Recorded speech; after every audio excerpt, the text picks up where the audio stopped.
बिस्मिल्लाहिर्रहमानिर्रहीम। हनी टीवी के मोअज़्ज़िज़ दोस्तों को अस्सलाम वालेकुम। आज हम बात करेंगे दुनिया में मौजूद कुछ ऐसी जगह के बारे में जहां लोग जिन्नात को हाथ लिखते हैं। तो स्टार्ट करते हैं और काउंटडाउन। सब्सक्राइब करें हनी टीवी को और बेल आइकन को प्रेस करें ताकि हमारे नए आने वाली वीडियो का नोटिफिकेशन सबसे पहले आपको मिल सके। दोस्तों, फिरोज शाह कोटला एक किले का नाम है। यह किला इंडिया के कैपिटल दिल्ली में मौजूद है। इस किले को फिरोज शाह तुगलक ने 14वीं सदी में तामीर करवाया। जहाँ इस किले की काफ़ी ज़्यादा तारीखी अहमियत है, वहीं इस किले में कुछ अजीब होता है जिसको जानकर आप हैरान रह जाएंगे। दोस्तों, लोगों का मानना है कि फिरोज शाह कोटला के अंदर जिन्नात आबाद हैं। वैसे तो दुनिया में काफ़ी सारे ऐसे मकामात हैं जिनके बारे में कहा जाता है कि यहाँ जिन्नात आबाद हैं, लेकिन फिरोज शाह कोटला काफ़ी मुनफरिद जगह है। दोस्तों, लोग इस किले में दिए और मोमबत्तियाँ लेकर जाते हैं। इसके अलावा लोगों के पास एक खत भी होता है।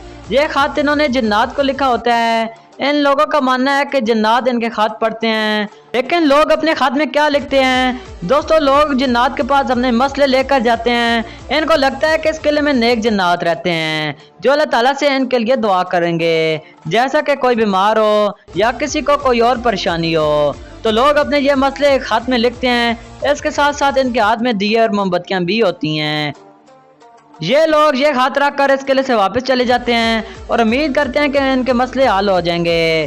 बात यहाँ पर भी ख़त्म नहीं होती। यहाँ उन लोगों को भी लाया जाता है जिनके ऊपर जिन्नात आए होते हैं। ऐसे लोगों को इस किले में लाकर उनका इलाज जिन्नात से करवाया जाता है। दोस्तों, लोगों का मानना है कि जिन्नात इस किले में 400 साल पहले आकर आबाद हुए थे, लेकिन जिन्नात को खत लिखने का यह सिलसिला 1997 में शुरू हुआ था। इस किले में एक बुजुर्ग रहने आए थे जिनका नाम लड्डू शाह था। उन्होंने लोगों को बताया था कि फिरोज शाह कोटला में बहुत बड़ी तादाद में जिन्नात रहते हैं। दोस्तों, इस किले में एक मीनार भी है जिसका नाम मीनार ज़री है। लोगों का मानना है कि इस किले में रहने वाले जिन्नात का सरदार इसी मीनार के अंदर रहता है। इस बात में कितनी हकीकत है ये तो अल्लाह ही जानता है, लेकिन ये जगह काफ़ी पुरअसरार और सपूकी है।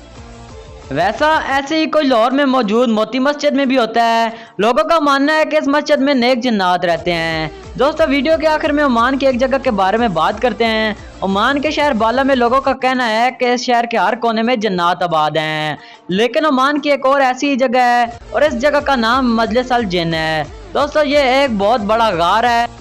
इसको दुनिया में मौजूद दूसरा बड़ा तरीन गार भी कहा जाता है। इसका एरिया 6,24,000 स्क्वायर फीट है, यानी इस गार में 11 फुटबॉल ग्राउंड आ सकते हैं। इस गार में दाखिल होने के लिए 3 छोटे छोटे रास्ते बने हुए हैं।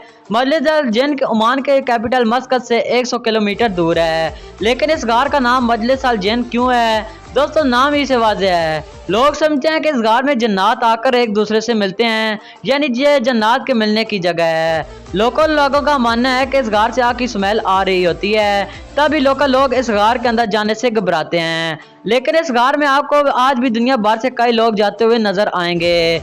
जिन्नात की कहानियों के अलावा भी ये गार पूरी दुनिया में मशहूर है। पूरी दुनिया से लोग इस गार को देखने के लिए ओमान का रुख करते हैं, लेकिन जिन्नात के किस्से कहानियों ने मजलिस अल जिन्न को और भी मशहूर और पुरअसरार बना दिया है।